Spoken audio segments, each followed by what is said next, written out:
Next session. Dr. Arvind Canchi, a nephrologist and transplant physician. He is also a member of Indian Society of Nephrology, World Congress of Nephrology, and chairperson, International Society of Nephrology. He is going to talk on a very important topic, current clinical studies in India for chronic kidney disease. He is also going to share with us how patients can seek enrollment in these trials. On to you, Doctor. Good day to you all, folks. This is Dr. Arvind Canchi. I am a nephrologist based in Bangalore, as well as a transplant physician. It's great to be talking to you all today on the occasion of the KWF, the Kidney Warrior Foundation conference. This is a topic close to my heart, clinical trials in nephrology, and this is something that hasn't been talked about a great deal in this context. I'm going to share my screen now. And as I do, I wish to thank Mrs. Vasundhara Raghavan for actually inviting me to speak. So nice of her. I will share my screen in a moment. Right. Now, clinical trials in nephrology, like I just said, is something that we really don't sort of look at from the patient perspective. As physicians, doctors, especially people in academic institutions, most nephrologists are looking at conducting trials, looking at new drugs, new vaccines, perhaps, new treatments, new protocols, and so on, how they will impact on patients. So why do we need these trials? And as you can see here, we need it for a variety of reasons. One of the reasons is trials are important to develop new medical treatments and diagnostic tests. Trial also allow testing and monitoring of the effect of a treatment on a large number of people to ensure any improvement as a result of the treatment that occurs for many people, and it's not just a random effect on a particular patient. When it occurs on one patient and you try to publish it, it'll just be a sort of a case report. But when it occurs in a controlled environment in many patients, compared to a placebo group, then that is basically a trial that means that there is an effect of the drug, the vaccine, or so on. So what do clinical trials help in? They help prevent diseases by testing a vaccine.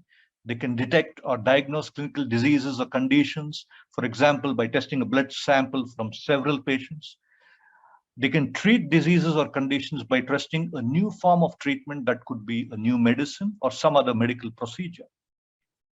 Clinical trials can also find out how patients can control their symptoms or improve their quality of life by testing a particular treatment for a given condition. So there are various sort of situations where clinical trials are conducted, but the yellow bar that you see here, the randomized clinical trials, these are the top-notch trials. The rest, cohort studies, are fairly good, but when you get to case reports and opinion papers, or if you're looking at gut feeling, personal anecdotes, and YouTube videos, really that's not scientific evidence. Especially case control studies, cohort studies, randomized trials, and meta-analyses. These are ones that are quite helpful and quite important as far as the evidence base goes. How does it help a patient to be enrolled in a trial? Well, the patient can get inaccessible, unaffordable drugs or therapies that would be used in a trial situation, and they can get it free of cost. Patients who are in a trial basically get an extra level of attention. And not only do patients know that they have clinical staff looking after them, but there is a close engagement between the patient and the doctor. There's regular communication with the research team. So much more attention is paid to the patient's disease process. And therefore, the patient, is really helped. Of course, for some people, there will be a real world benefit because they're administered a potentially better therapy, perhaps one that is in oral form versus injection, or a treatment with better safety or efficacy. Patients really need to be engaged in a clinical trial. And as you see in this graphic here, it is important to provide adequate information about the study, disseminate and apply research findings. Very important for us, not only that, but at some point in time, give the patient information on how the trial is going as far as the study results go. Is it effective, and so on. Obviously, there will be trials where both the patient as well as the doctor will be double blinded. Each on one side will not know what is happening, but it is good to assuage the fears of the patient as the trial is going on. Now, what about trials with the context of kidney disease, patients with kidney disease? And this is a sort of a term that was coined in 2004 by Glenn Chertoff, renalism. And he has talked about this in the setting of coronary angiography. And what did they find? The group Chertoff et al. Found that patients with CKD were really not getting into trials so often because of the fear of developing contrast nephrotoxicity because of renal angiography. So not many were actually getting treated. And therefore, the term renalism was coined, referring to therapeutic nihilism for renal patients. He reported that despite fulfilling criteria for angiography, CKD patients underwent catheterization or cardiac catheterization only in 50% of cases, but had twice the mortality of patients who had intact GFR. Let's look at some important clinical trials or studies that have happened recently in India.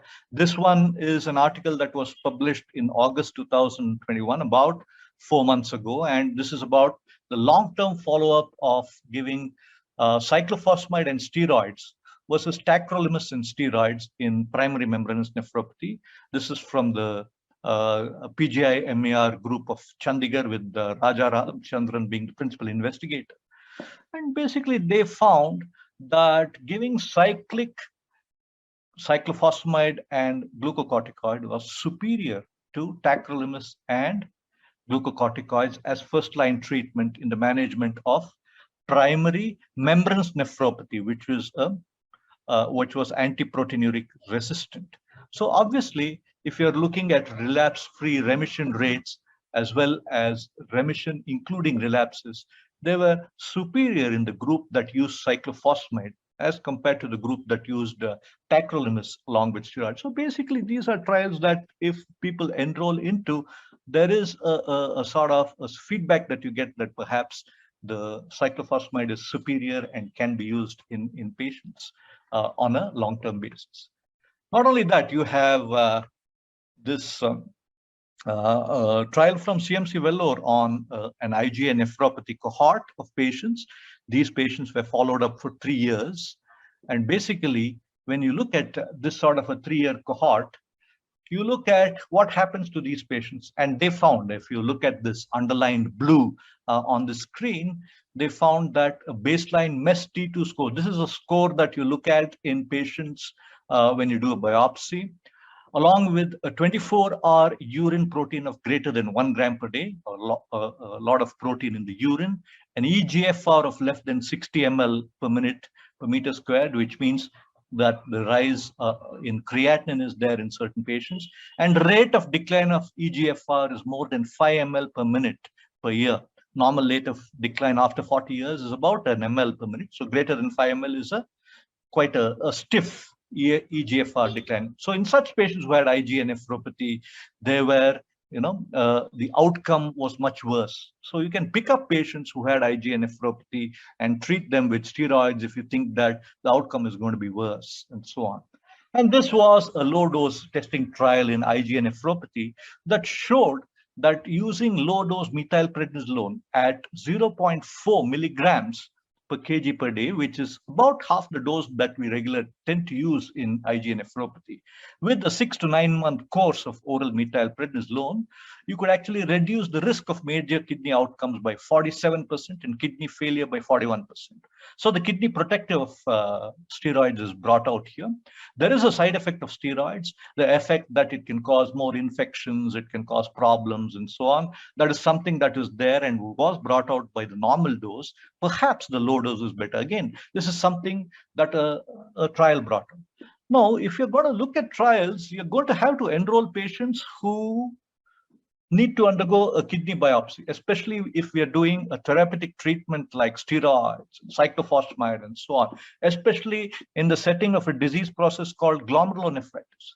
In such a case, there are many patients who shy away from the trial because they need to undergo a kidney biopsy. Is kidney biopsy harmful? How safe is it? And this was a trial that came out recently. It was a meta-analysis that looked at about 118,000 biopsies from January 1983 to March 2018. And the complication rates were there. 11% had a small perinephric hematoma, that is collection of blood around the kidney. Blood in the urine, about 3.5%. Bleeding that required transfusion, this is important, about 1.6%. It's about let us say 2 patients for every 300 biopsies. Interventions to actually stop the bleeding happened in 1 in 300 biopsies. So really, we don't need to intervene. There may be a small bleeding that occurs after a biopsy, but it's not bad enough for us to intervene. And that happens in 1 in 300 biopsies, which means the risk is very small. Death attributed to native kidney biopsies are really rare and occur in only an estimated 0.06%. This is almost negligible. So complications obviously is always higher in hospitalized and patients and those with AKI. That we know that.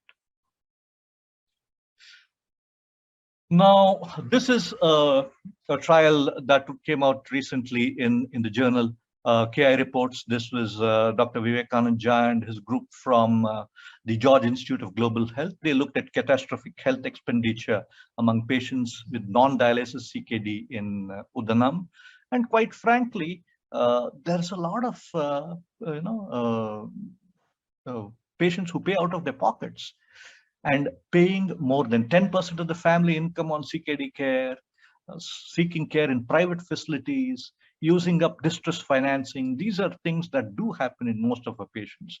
And that is because not many have insurance, not many are covered by insurance.